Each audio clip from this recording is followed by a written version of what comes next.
don't cave to the pressure of following the beaten path just because it's what people around you want, because then, when you sacrifice your autonomy to the opinions of those around you, not only do you damage your own progression, but you also breed resentment between yourself and the people whose opinions you are allowing to gain an unearned level of autonomy over the direction of your life. And so it will damage your relationships with the people that you care about as well.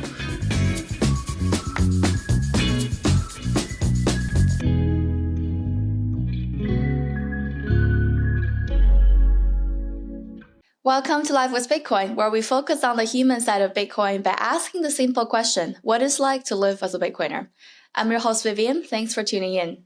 Congratulations, everyone, for surviving 2023. I know this year hasn't been easy for many of us, especially for us Bitcoiners in the bearish year. So hopefully the new year will bring more good vibes, prosperous energy, abundance, and happiness. So this is the first year that the Live with Bitcoin podcast was out here. I want to take this opportunity to thank all of you for discovering and tuning in the show. I've had so much fun and learnings from the experience of conducting these interviews and producing this show, and will continue to put out my best foot forward for the new year. If you like my mission to shine more light on the cultural side of Bitcoin, I'd highly appreciate it if you could help spread the words, share the podcast with your Bitcoiner and non-Bitcoiner friends, and send us sats with platforms like Geyser, which you can find a link in the description down below.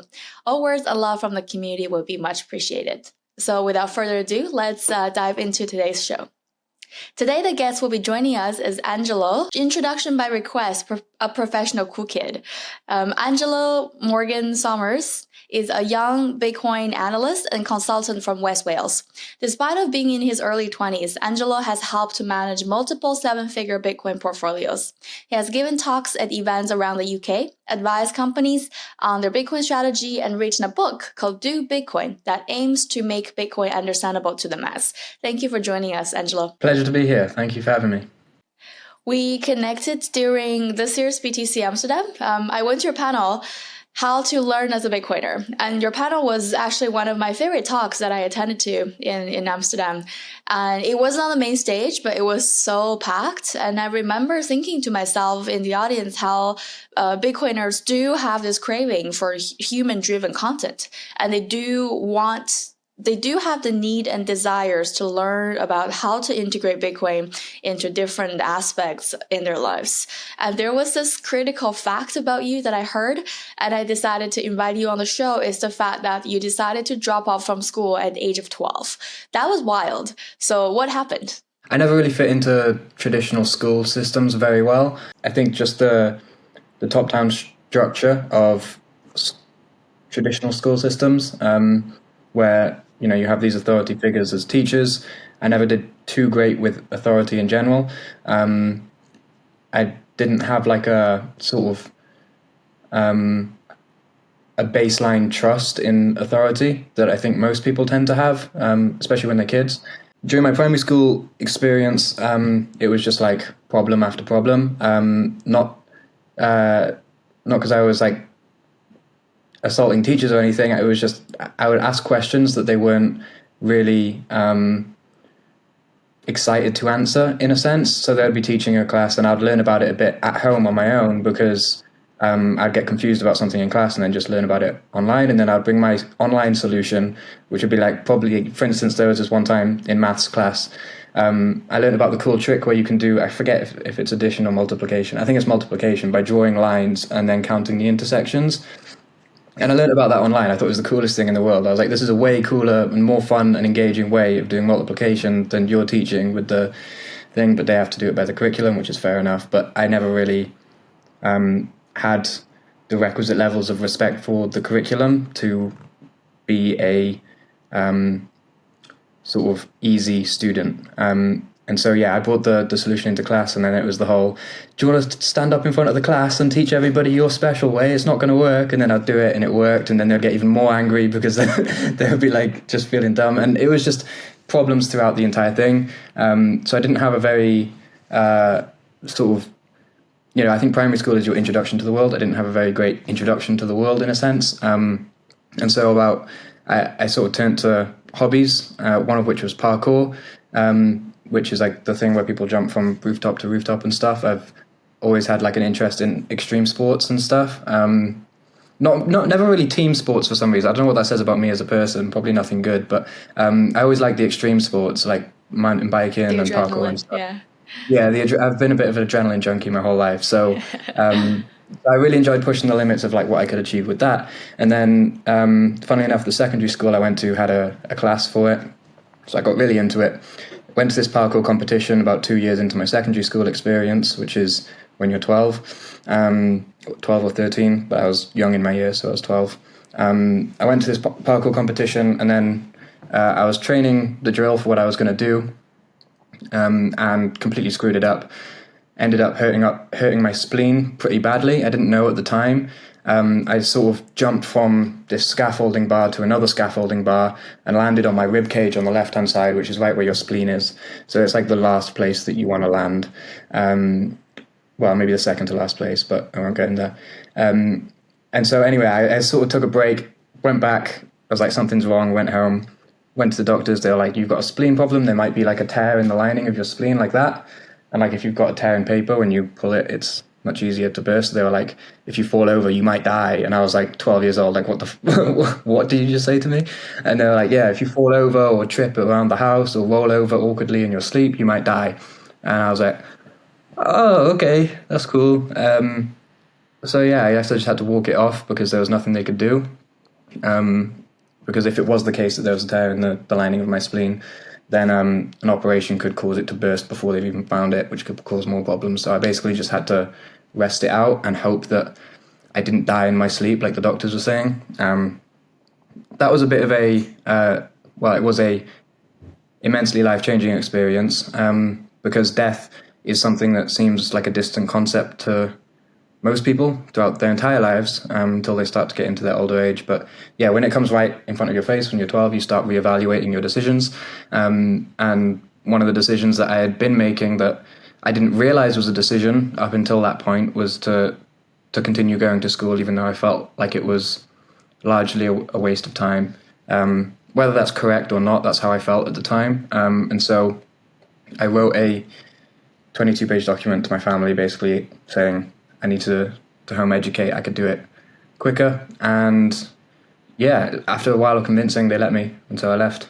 You said growing up, you wasn't a kid particularly trusting the authorities. At what age you even learned the word authority? Like, how did you know, even during the years you were going to school, why do you think you were different? That's a great question. I think I wouldn't have said it at the time that I didn't have a trust for authority. I probably didn't know the word at the time. Yeah.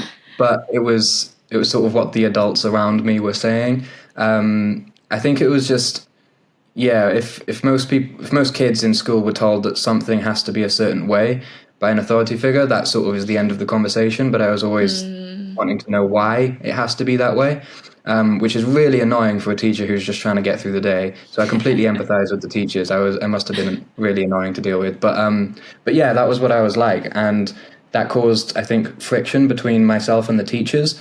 And then there was also friction between myself and the other kids. Not much, but a little bit of friction between myself and the other kids as well. Just for a similar reason. I think if I think something, I tend to, or if I believe something, I tend to say it, which isn't always a good social strategy. And it's got me in trouble a few times, but it's sort of just the way I am. But yeah, I guess that sort of answers why I was different. They called me disruptive, but not naughty. So they at least acknowledged that I wasn't naughty, but then they still called me disruptive. And at 12 years old, I was like, what? Oh, younger than 12 even. This was primary school when they said that. They called my parents in and everything. I was like, what does that even mean? It was an incredibly authoritative primary school as well, because at the school breaks and stuff, they just started banning everything. So they banned tag, and then they banned football, and then they banned basketball because kids, health and safety and all that. And then eventually kids just started sitting down on the field, just talking to each other. And then they banned that because it wasn't enough activity. So we were just like, what are we supposed to do? But at the same time, I bet not any 12-year-old would have the same reckoning after having a life or death experience. So at the time, can you still recall, what was your impression of death anyways? So I've got a really weird dad who is quite philosophical. So he's I'd spoken to him about it quite a bit beforehand, and he's got a unique perspective on death in a sense. And I remember one of like the pivotal conversations I had with him was about death. One of the earliest ones that I remember. I was in the car driving up to England with him. I was in the back seat, and I heard some story. I think it was of a wingsuit person flew into a cliff and died. And I was like, God, I can't imagine, like that must be so bad. I can't imagine anything worse than doing that. And he was like, why? And I was like, well, to die, that's got to be horrible, right? And he was like, but at the point at which the guy died, he was no longer there to die. So you are a binary state one. When that state one goes to zero, the one hasn't experienced its own death. You can't experience your own death because at the point of death, you're no longer there to experience it. So it's not a problem that you have to worry about. So I sort of had that perspective pretty like ingrained in me pretty early on. So I had that perspective, but the whole process of dying and the fear associated with it and stuff was still very present. Besides the conversation you had with your dad, like what do you think are some other factors of home education received contributed to the decision of even daring to think about, I'm going to quit school at 12 years old?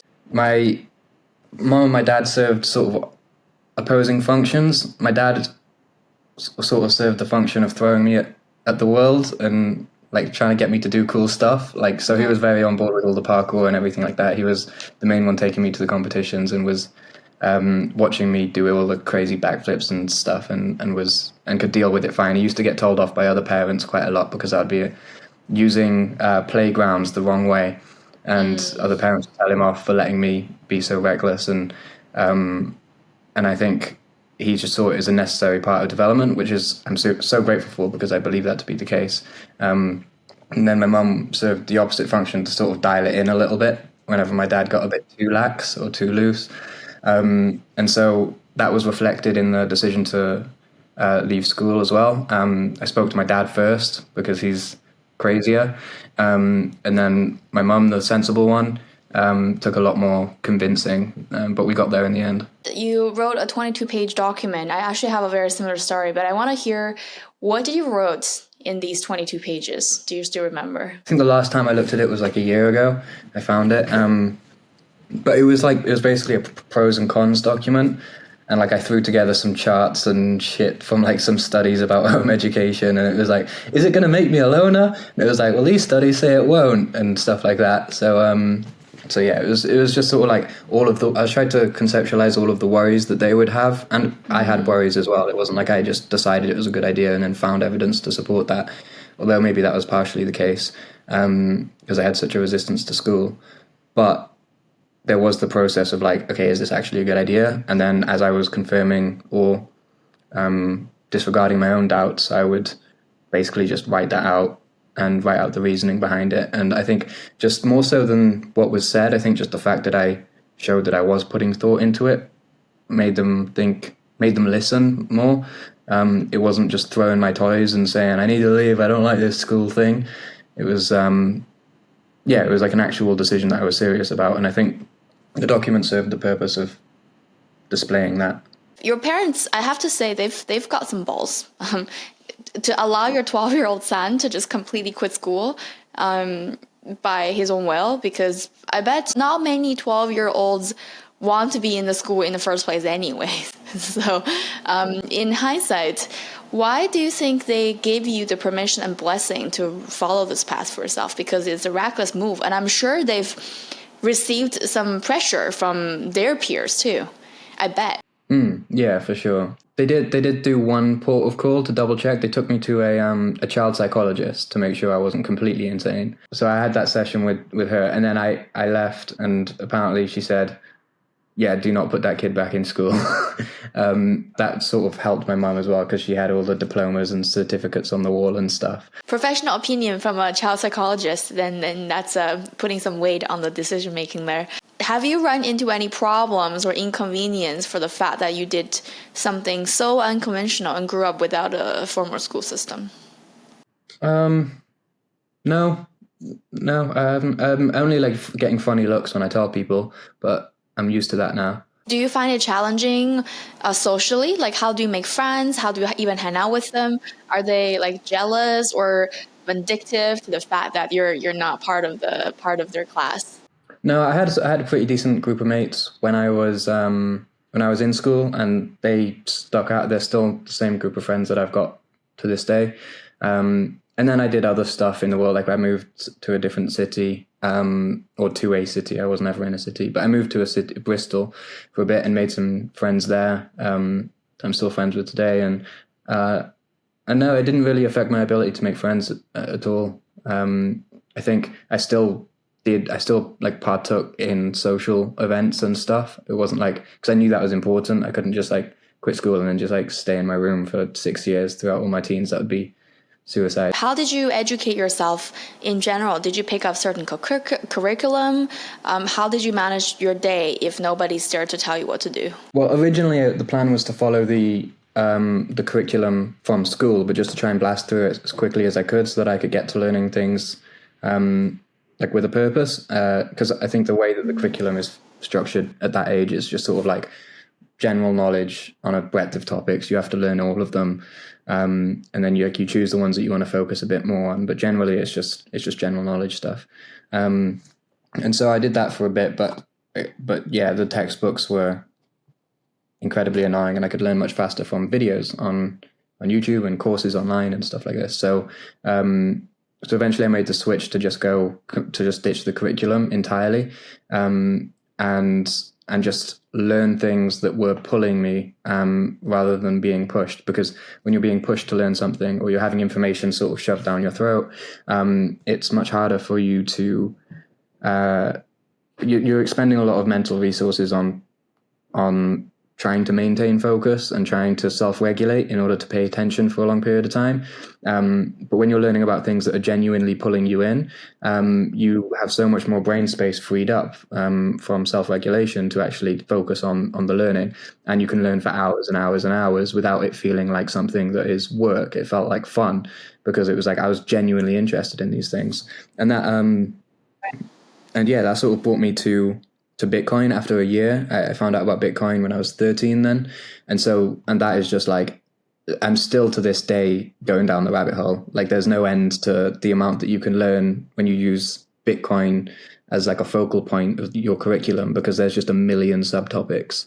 And each of the subtopics has a million subtopics. So from computer science to economics to business to psychology, game theory, philosophy, history, it's just like, you get a pretty good breadth of knowledge from Bitcoin. How would your day-to-day look like? Would you be having the complete freedom of regulating your day and your work schedule, study schedule, or your parents had to say or given certain guidance to help you with the process? It went through like periods of experimentation, but generally it was self-regulated. You know the experience everybody has when they leave university and they're sort of thrust into the world and have to stand on their own 2 feet for the first time and self-regulate. And it's like nobody's coming to save you anymore.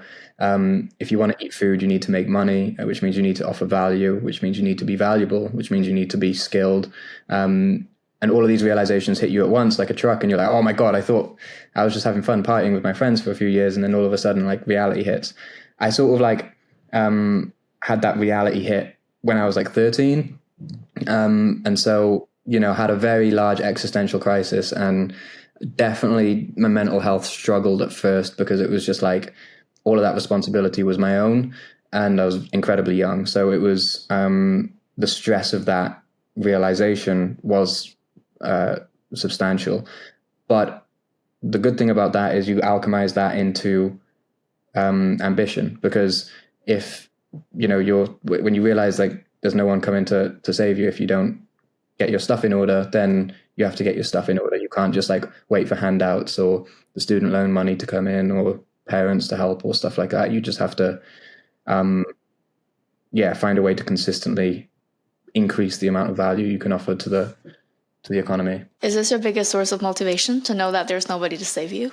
No, I don't think. No, I wouldn't say it's the biggest source. It's certainly one, because it would be nice if there was somebody that was going to give you everything on a silver platter, but that's not how it works.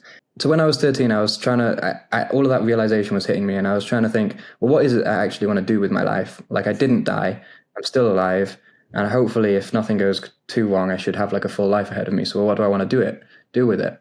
And obviously, as a 13-year-old, your entire outlook on life is just hedonic. So I figured that what I wanted was to have freedom in three axes. If I had freedom in location, time, and money, then I would be able to do what I want when I wanted to do it, and wherever I wanted to do it. And I was like, that sounds like a good goal. I'll just stick to that. How do I get those three things? Well, I'm going to need money, obviously, to get the freedom in money. I'm going to need to get it on a basis that doesn't tie me to a location, and it's going to have to be on a self-employed basis so that I have freedom with the way in which I spend my time. So I started trying to figure out how to do that, and then so that was like sort of the North Star to run towards, and then the thing to run away from was like, if you don't do that, then you're just the guy that dropped out of school when he was 12 and became homeless. That's kind of shitty.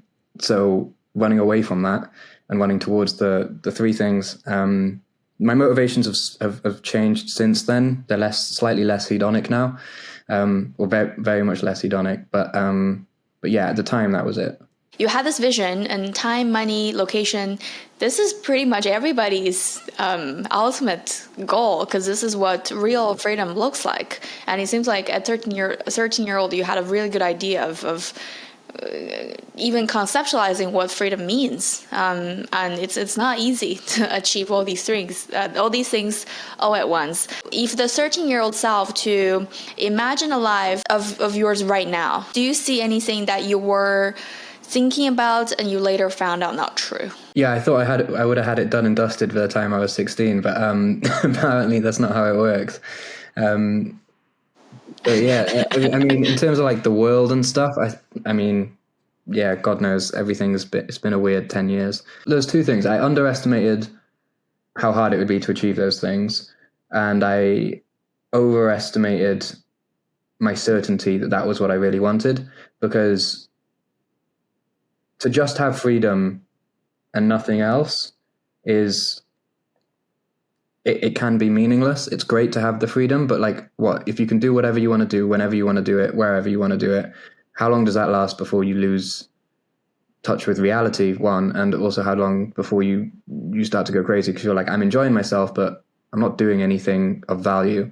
And so, I think that's just a part of maturing. Is as I was getting older, I sort of, at the time as well, I was obsessed with money, and I was like, everybody's heard that quote, like, do you rather be like the depressed millionaire or the happy homeless person? It's like, if you're a virtuous person, you should say the happy homeless person. And so everyone sort of latched onto the idea that happiness is the ultimate end goal. And so I was in that state for a while, and I started trying to like overanalyze happiness and how to be in a constant state of happiness. And as I got older, I was like, that's all BS.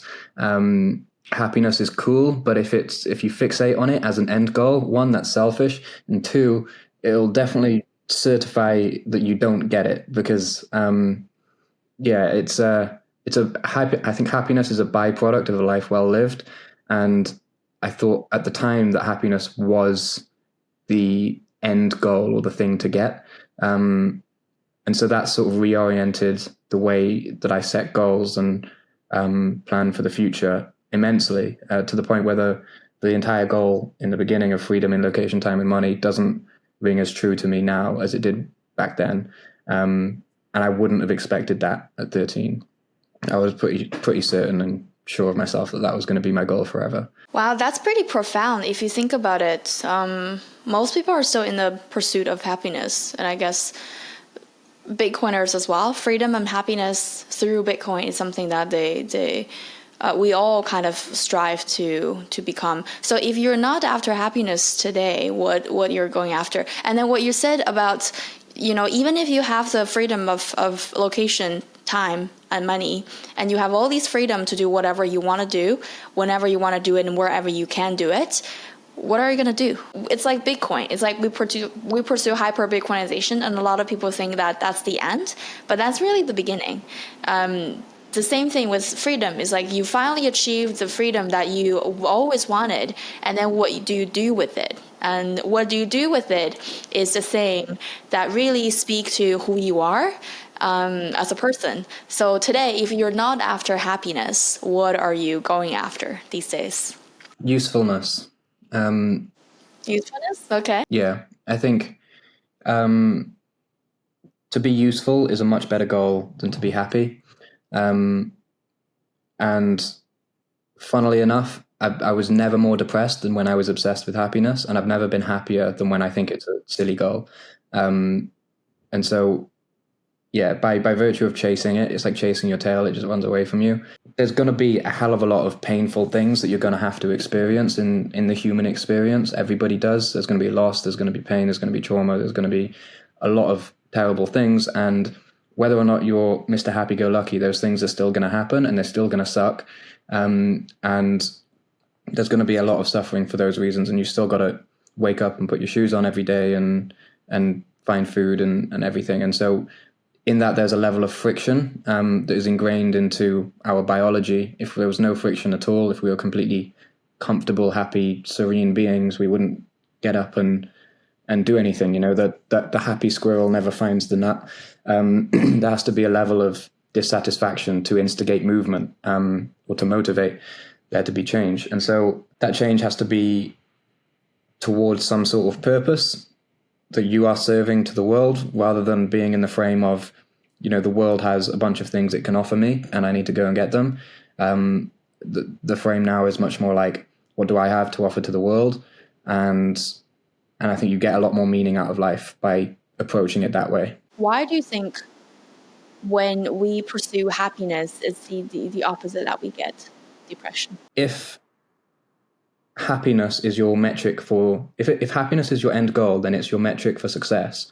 And if it's your metric for success, and happiness is also the byproduct of a decrease in the distance between yourself and your successful attainment of your goal, but then your successful attainment of the goal is happiness itself, then every time that you're not happy or you have a bad day, not only are you not happy, but you're also a failure, which just adds to the shitness of the situation. I don't know if I can swear, sorry. But it just adds to how bad the situation is. And so there ends up being an element of self-loathing then, where it's like, you know, I portray myself as like this super happy person and I've fixed all my problems and I love every day and I find bliss in the small things and all of that. And then you have a bad day and you're just like, oh, I'm a failure. You know, it's like the classic, there's like a lot of life coaches out. I went to Bali for 2 months and there's lots of life coaches in Bali.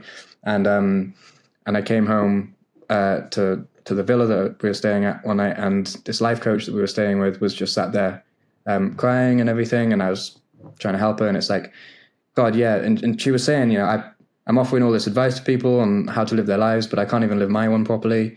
And there's a similar situation that happens when happiness is the goal, because it's like, yeah, it doubles down on the negativity of the your failure to achieve happiness. And then the second thing is that it's all self-oriented and you don't get meaning from pleasure, and meaning offsets suffering. Pleasure does not offset suffering. If you've just lost your leg and you have a lollipop, I don't think you're going to care about the fact that you've got some pleasure from the lollipop. But, you know, if you lost the leg because you were saving about 60 people from dying as a result of you not losing the leg, then you might be a bit more okay with it. It's not pleasure that offsets it, it's meaning. And so having pleasure as that, or happiness, which is similar as that goal, is just going to make you self-serving, which is going to make you depressed. That's true. Do you recall when was the time that you made the switch between the pursuit of happiness to pursuit of meaning and usefulness? It was a gradual process. I realized that happiness was a terrible goal when I was like 16, I think. I began to realize that. And then, but I didn't know what to replace it with for a while. So, but just getting rid of it as a goal without a replacement still, funnily enough, benefited my happiness, or increased my general happiness. But then, yeah, over the past few years, sort of, I think it was like probably in 2020 that I realized that usefulness is the best replacement. your goal has shifted in life, how would you approach a bad day? So previously, if you had a bad day and if you're in the pursuit of happiness, then it's very self-centric. But if you're having a bad day now with the new perspective you have, how would you rationalize it today? So back then, if something bad happened and it was time to have a bad day about it, I would first off say, nah, I know it was bad, but I don't actually care about it. So it's fine. And then the next day after that, I'd be like, all right, maybe I do care a little bit about it, and it is kind of annoying, but like it's not going to affect me. I'm above it. Like it's fine. And then like the next day after that, I'd be like, this really does suck. I do care about it, which means I lied to myself for the past 2 days, which means I'm a liar and a failure, and my day sucks.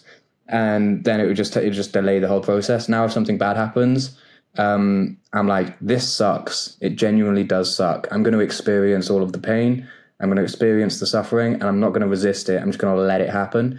And you let it happen, you experience it, welcome it in, and it runs its course, and then you're back on track. And that's how the natural progression of emotion is supposed to work.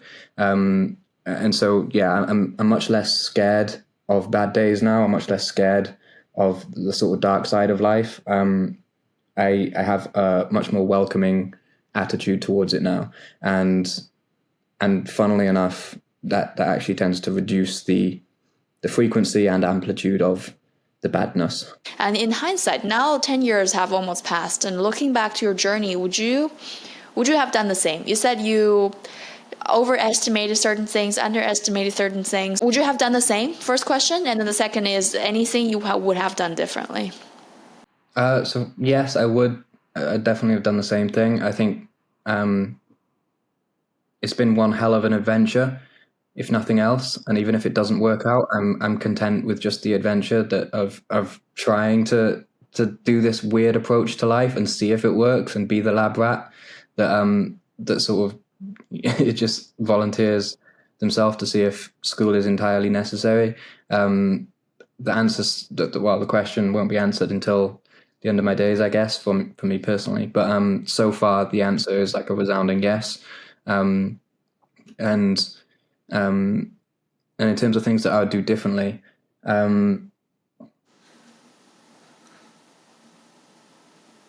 it's hard to say, because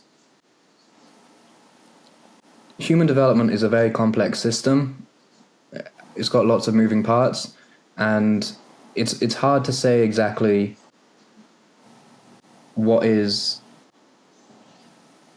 It's hard to distinguish between what is negative and what is incorrect, because there are negative parts of human development, but that doesn't necessarily make them incorrect. They may be necessary parts of the process, and so there were dark times, but I see them as necessary, because they change you and you grow through them.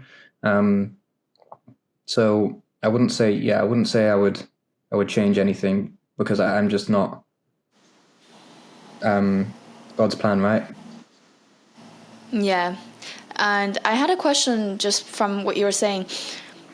Typically, as a kid or as a person growing up, either a kid or adult, we find something to ground ourselves, and we constantly find this reference point around us to self-reflect and find a place for ourselves. So if you, as a kid, didn't grow up in the conventional school system, how have you been grounding yourself? What have you been grounding yourself towards? Either that's today or today as an adult. What do you mean by grounding? It makes you centered. So it makes you become less easy to get pulled into different directions. You know what you're doing. You know who you are, and you're certain that this is the way you have a very decided way to approach life, and is not easily influenced. Okay. Well, there has been lots of different pulling in different directions over the past 10 years, and again, I think some of that is necessary. It's trial and error, and so I think the way I've often had a sort of visual metaphor for life that stuck with me, which is like you're kind of blindfolded in a pitch black maze, and you've got to find your way to the center. And you don't want to walk into any walls and hurt yourself because that would suck. But if you don't do that, then you'll never find your way to the center. And so the only way to map the territory is to bump into some walls and get some bruises. And from touching the stove and getting burned, you realize that was a bad idea. Don't do that again. And then you don't, and then you learn, and that's the process of learning, and that's the process of growth. So I'd say to an extent, I haven't had something that I've like used to restrain myself. I've more just decided to run at all the walls and take all the bruises, which is, I don't know if that's the best route to go about life, but I mean, I'm alive, so. You're like, I'm just going to be a gritty person to the point that from all the walls I hit, I can still survive. Yeah, that's the goal. I know it's probably too early to ask you this question, but now that you didn't go through a conventional education system, have you thought about how you will approach your children's education? Especially now, you're also a Bitcoiner, and we hear this, the voice around homeschooling is getting louder and louder. So have you put any thought into that? I think if the world hasn't been exploded by nuclear catastrophe or some other sort by the time I have kids, I think they will have fixed school, because they will have replaced the teachers and hopefully switched the curriculum. Actually, to be fair, they may not have switched the curriculum. It hasn't changed in hundreds of years.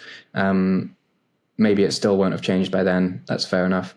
But I think that at least it will be, they'll probably be utilizing technology to tailor each student's learning to their own speed. And so that solves like the speed issue with traditional education, at least. But, depending on how things are going, there may be lots of invested interest in controlling the narrative, and school is a great way to do that.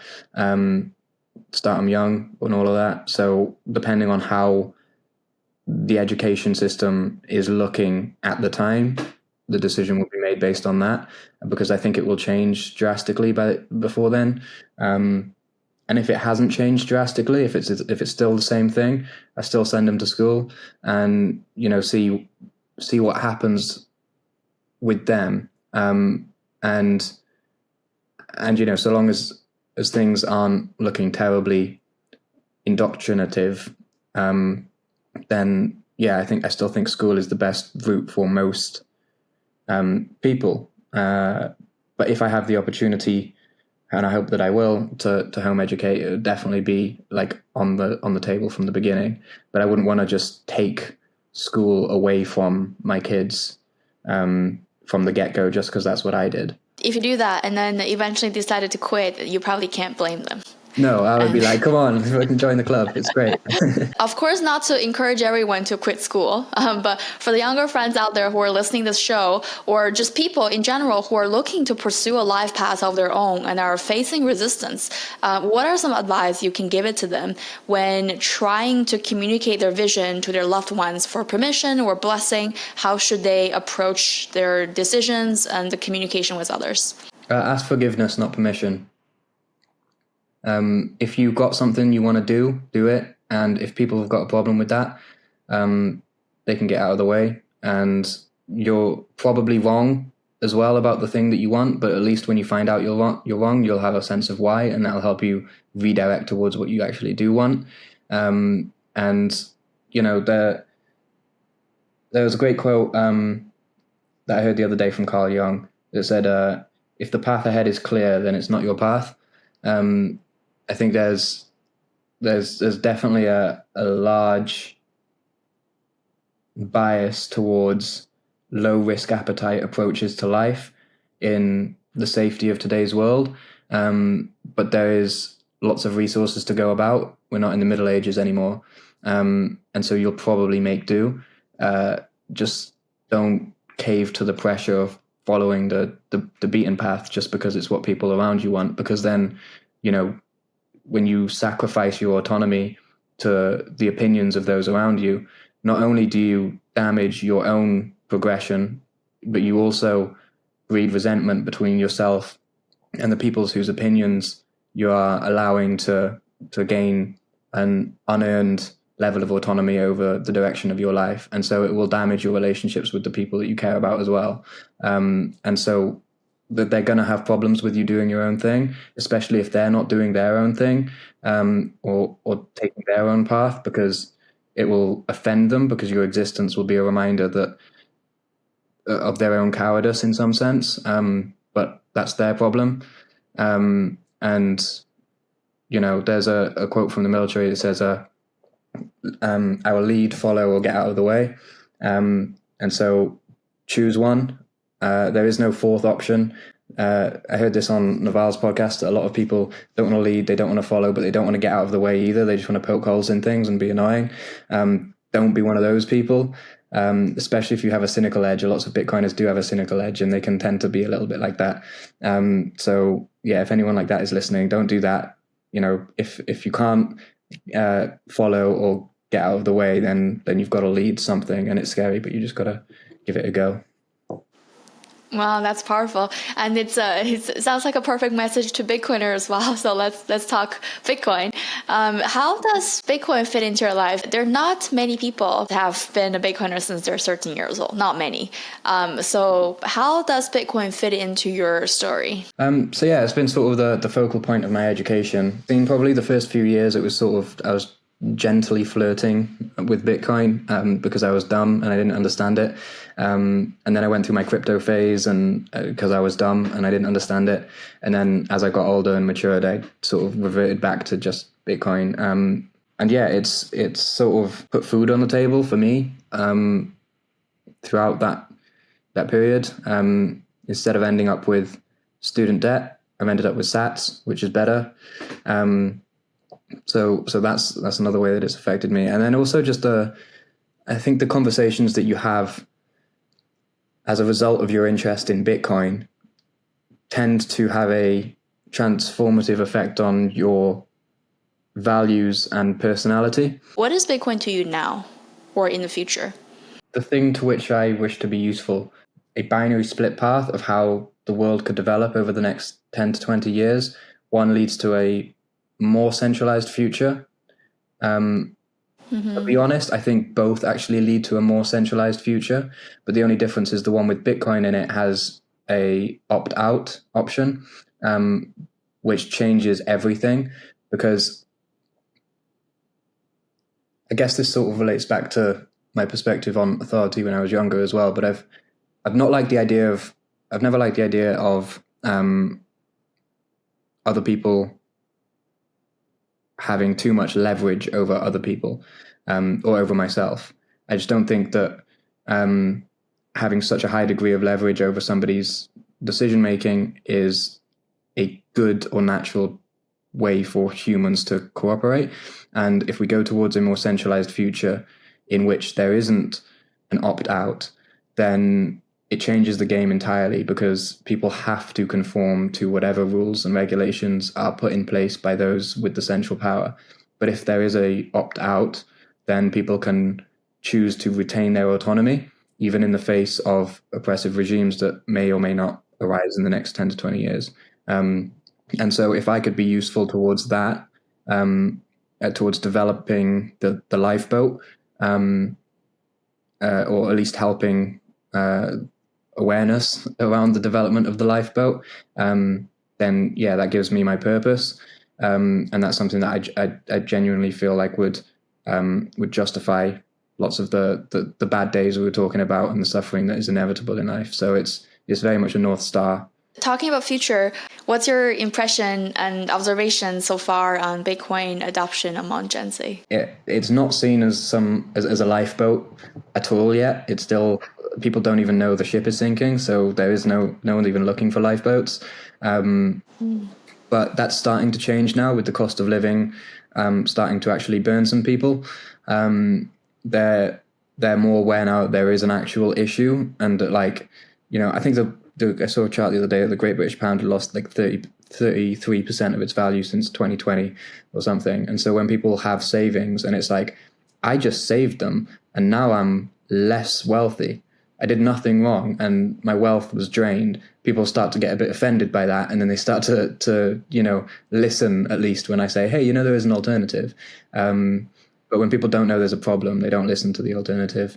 But it's shifting slowly. But I think just issues around general financial literacy are a massive bottleneck towards large-scale Gen Z adoption or understanding of Bitcoin. We're debating about this very question, like what is the hurdle of Gen Z Bitcoin adoption or adoption in general at the one of the Twitter space the other day. And I'm reading a book at the moment called The Mountain Is You. So basically it's a book about how do we stop self-sabotaging and transform that energy into something that's productive, and work towards your life's goal, right? So it's very much, and it's a very profound self-help book. It's one of the better ones I've read recently. And basically one of the concepts it mentioned in the book I found very relevant in the Bitcoin adoption realm is that people don't gravitate towards happiness. People gravitate towards comfort.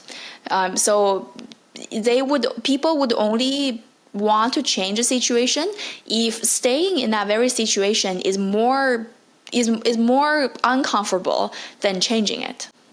And that's when they want to take action towards it. That's when they try to get out of it. And if staying in the status quo, meaning that it gives them more comfort, is something that they're more familiar with, and even though they're suffering, even though they're unhappy, the comfort will stop them from being proactive into looking for new solutions. And I think that's absolutely correct. And adoption in the end of the day happens through necessity, in my opinion, and this is why we're seeing so much more pushback from developed nations and developed regions around the world versus places like Latin America or Africa, where the need of Bitcoin is just way more prominent already. And when the people are so preoccupied and kind of harmed by inflation, by the loss of purchasing power over the years, over a very short period of time, then they're so uncomfortable to the point that they have to look into other options. And thankfully, Bitcoin is there. And we are seeing this trend way more, even spilled over all regions of the world. So I do think it's going to happen maybe sooner than we think, but it will also mean that the world is just going to be a much more difficult place for all of us to navigate through, either with Bitcoin or not. This is a very widely debated topic inside of the Bitcoin community when we try to orange pill people, is that how toxic we want to be to maximize our chance to orange pill others. So first, what is your definition of being toxic in the context of Bitcoin? The reason Bitcoin appealed to me so much is because I already had a baseline distrust of authority. And so Bitcoin, the money without essential authority, obviously I'm going to find that interesting. The same thing happens to lots of people. And the personality dimension that predicts natural deference to authority, I think it was politeness, I think, which is a subcategory of agreeableness. It was either that or assertiveness, which is a subscale of extroversion. I can't remember which, but one of the two basically predicts, how much trust you have in authority. And being toxic is kind of just being low in politeness. And so naturally, lots of Bitcoiners, especially the hardcore maxis, are people who are already low in politeness. And so they're going to have naturally some toxic ways of communicating. And that tends to be received well by particular portions of the population, notably other people who are also low in politeness. So the message is heard by people who resemble the sender in some sense. But if we want wider scale understanding of Bitcoin, then you've got to drop the toxicity stuff, because lots of people just aren't. They're just not tuned into that. They're not going to be receptive to it, especially if you have all of the intellectual pride around, the system is screwed and I'm the only one that can see it, as well as my cool buddies who can also see it, and like, you're dumb because you don't understand, and it's just like all this attitude, and it's like, why would you want to listen to that? No one would want to listen to that. You need to stop doing that if you want like a lot of normal people to think that Bitcoin is something other than, it gets associated with right-wing politics and just all sorts of craziness. Bitcoin is apolitical, and if you want people to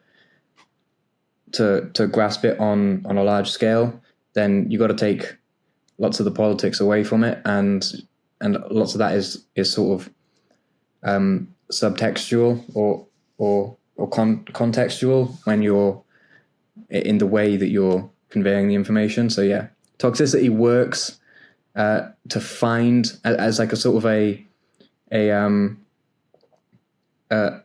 wolf's howl, in a sense, to find other similar people who are already predisposed to a Bitcoin understanding. But the people who aren't predisposed to it, they need someone to talk to them as well.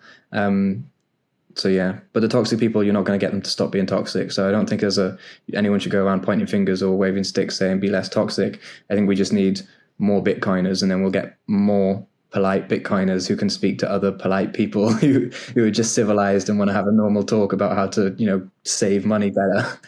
I've heard so much conflicted opinions when it comes to how toxic Bitcoiners should be. I do hear stories that people do appreciate, and because of the low in politeness and constantly drill the message into other people's head, it does work to some extent. But personally, like, I'm a diplomat, and I do believe that being toxic, it's not the only way to show that you care about them. Mm-hmm. Because you see these tweets online and people say, oh, like, being toxic is caring. It's just another way of saying I love you in Bitcoin, which I also get. But I'm a diplomat. I find it difficult to really to really be on the toxic side. And sometimes I see people in my real life and their personal they're not Bitcoiners yet, but I can see how their personalities, their personal principles, how they've made life decisions already so aligned with the Bitcoin ethos. And I say to them that, oh, you are already a Bitcoiner, you just don't know it yet. But right after I say it, I find myself very condescending to even say that. Mm-hmm. So I even tried to avoid that line. So this is partially I'm doing the show is to show that, we're Bitcoiners, we're just everyday people living our lives, and we're trying to incorporate Bitcoin into different aspects in our life so we can be better human beings in general. And fundamentally, we want the same thing. We want to have a fulfilled, free life. And Bitcoin is a great tool for all of us to achieve that. And it doesn't matter who you are, it doesn't matter where you are. The option is there for you if you look for it. So do you think if there's some sort of balance we can achieve between being persistent and being very clear on the message and being caring or less offensive? So long as you talk to people like they're people, and you're trying to convey information to them, and you're not trying to flex all of your economic knowledge and tech knowledge and stuff, or tell them that they're stupid in any silly way, then I think people will listen, even if it is offensive, because just telling people that they're losing all of their life savings by holding cash, you're criticizing their choices, which is offensive straight off the bat. So there's no way around that. But you're on their side when you're talking to them, and that's just what you've got to remember. I think I've overheard lots of conversations where people are convincing themselves that they're trying to help somebody better store their wealth, but really they're just trying to dance in front of them about how much better they are at storing their wealth. And, if you weren't so stupid, you would be like me, and all of that. And it's just, there's going to be people like that. I don't think there's anything we can do to change it. At the end of the day, when you're trying to help people, they have to want to be helped, in a sense. Some people just won't listen, until they get burnt, and then they start listening, which is unfortunate because that way they get burnt.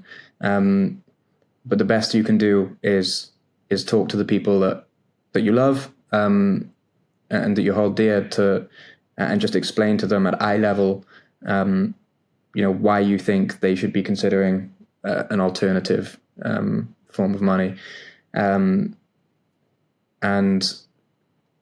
yeah, just on getting them to understand. I think people get really hyped up about all of the philosophical side of it and about freedom and autonomy and how the state sucks, and don't explain all of the stuff about why the state sucks and they're having all their value harvested by the money printer and all of this. That's just too much. Generally, all you have to say is like, look, the value that you hold, your purchasing power is going down. If you put it in, and it's going down because the supply of money is going up. If you put your money in this monetary vehicle, the supply is fixed. And so it may be volatile, but over the long term, there's no reason for it to go down, at least not by way of the supply increasing. But, if you keep it the way that it is, then you are locking in the certainty that you will be losing X amount of wealth every year. It may be beneficial to you to just consider holding some of this Bitcoin stuff because, as your cash is losing value, at least a portion of it might not be, and it might actually be gaining a lot of value because it's in the early stages of development still. Just coming at it from that frame, I think, rather than getting all Austrian on everyone who's not even looked into economics before, is probably better. That's true. There are two key points that absolutely right. The first is that you cannot try to orange pill people with a mindset of flexing. You cannot try to introduce to Bitcoin with a narrative that I'm so much better than you. I think that's gonna shine through because some people don't realize that. Some people we make conversations and sometimes we flex without even realizing that we're flexing. And I think Bitcoiners can be guilty of that sometimes. Oh, yeah. We have to orange pill others with the genuine intention to help them. To help them understand.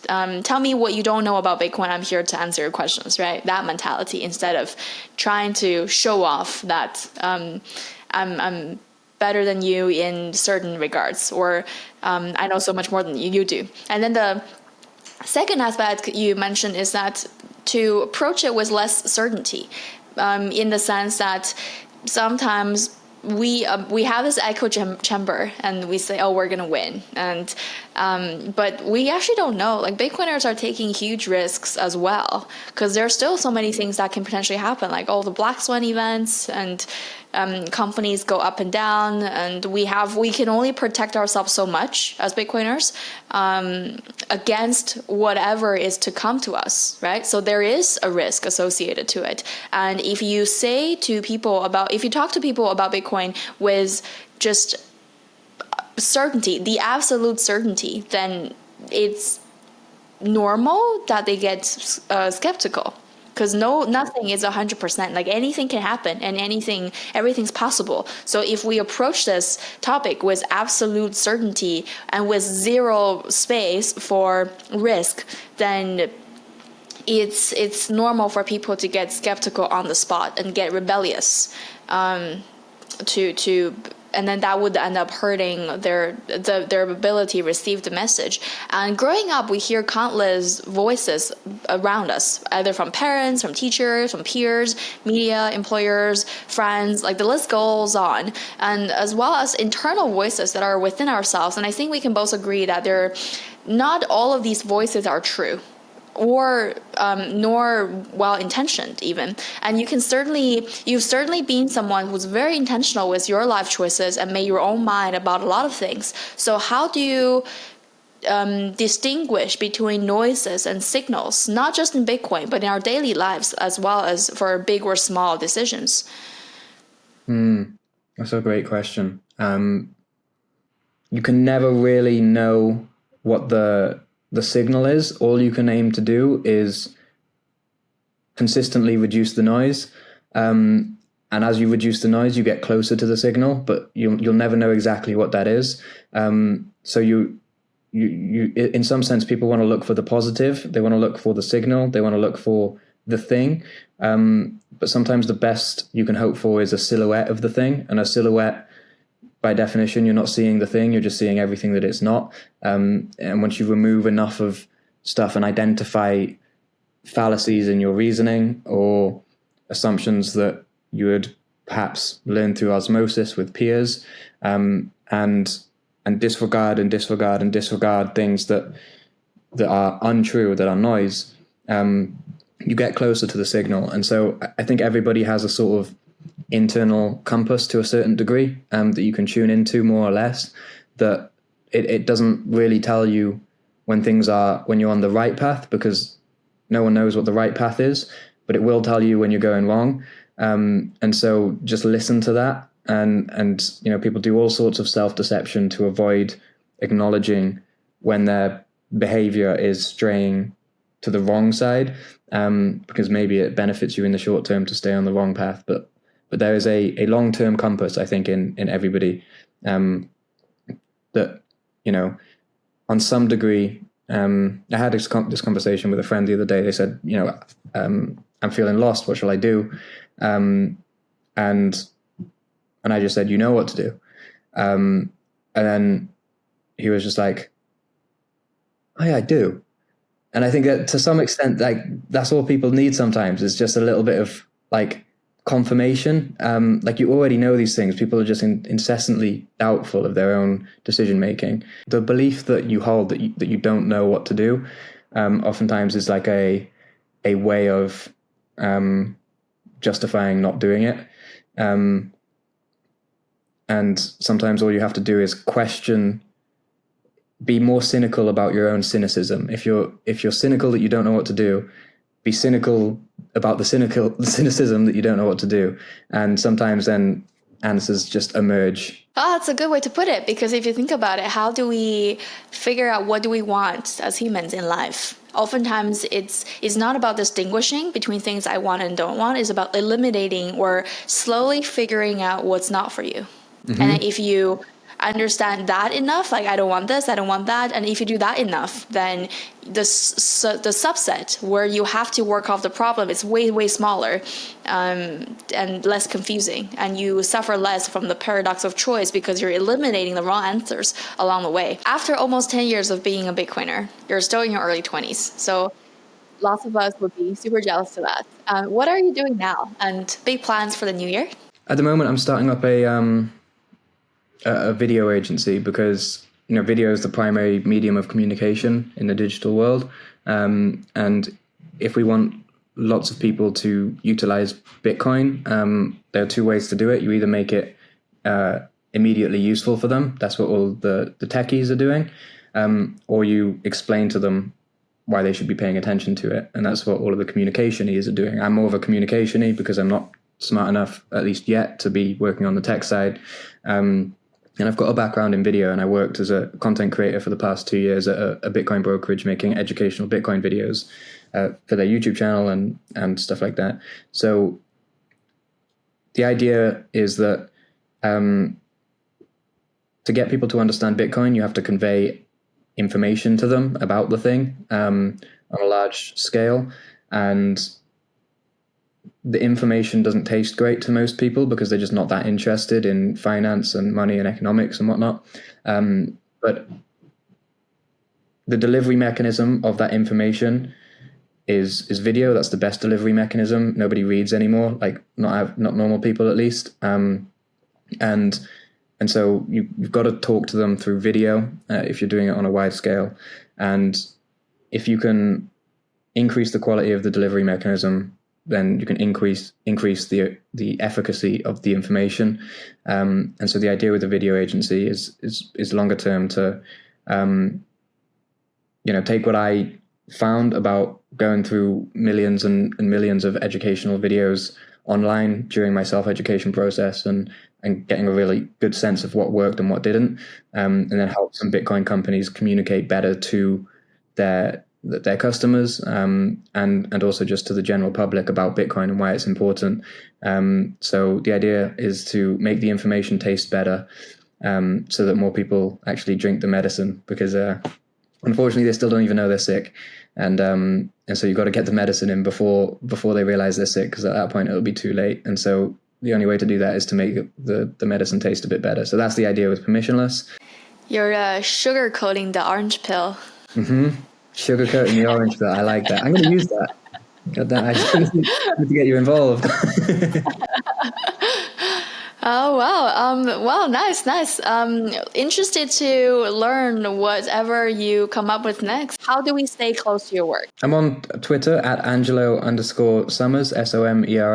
The website for Permissionless should be live by then. It's permissionlessltd.com. But I'd say, those are the two main places just to keep up with what I'm doing. Thank you so much for joining the show. And thank you everyone for tuning in. Again, Happy New Year. If you like this content, please remember to like, subscribe, and spread the words, and send a few sats. We'll see you in the upcoming episodes in 2024, and wish everyone a Happy New Year.